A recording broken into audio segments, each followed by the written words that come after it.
Guys welcome to my new blog. अनि हामी चाहिँ आज लिबाङ टु सुलिचुरको यात्रामा छौँ। बिहानको भिरमिरे घामसँगै हाम्रो यात्रा सुरु भइसकेको छ है। हामी हिँड्दैछौँ बाटोमा, अगाडि एउटा साथी पनि हिँडिरहेको छन्। सो गाइस आजको यात्रा सफल रहोस् भन्न चाहन्छु। अब चाहिँ साटो बाटोबाट तलतिर झर्ने होला है। अनि अरू त के भन्नु, पारि मस्त घाम लागिरहेछ है। त्यो हामी चाहिँ साटो बाटो आइपुगिसक्यो। चाहिँ देखिने साटो बाटोको भ्यू है त, साटो बाटोदेखि देखिने भ्यू है। सो गाइस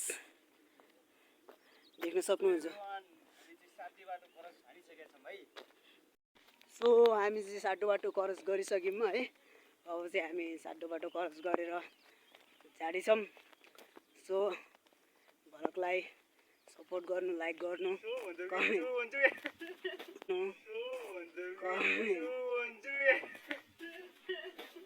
हेलो गाइस, हामी चाहिँ साटो बाटोको तल झरिसकेका छौँ।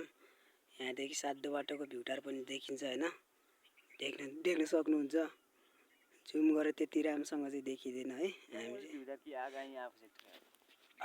हामी आइसकेको छौँ, बसेका छौँ यहाँ।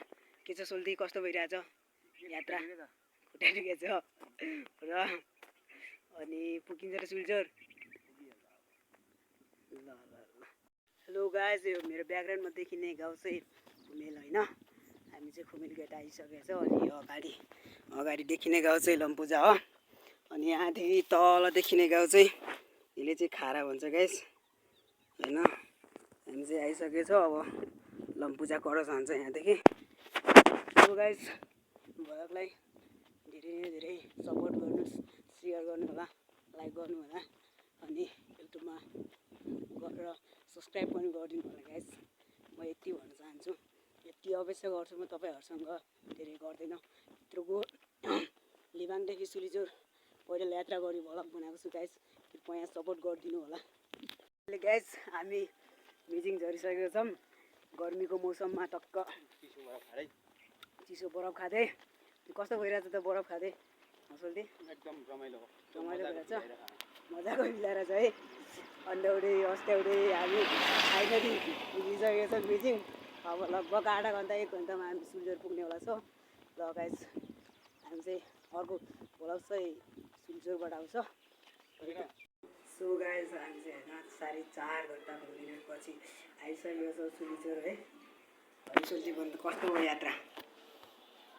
एकदम गोपाल, नाइस यात्रा। ल गाइस अब हामी चाहिँ नास्ता खाँदैछौँ। अब चाहिँ नास्ता खान्छौँ। हाम्रो भ्लग चाहिँ यहीसम्म थियो।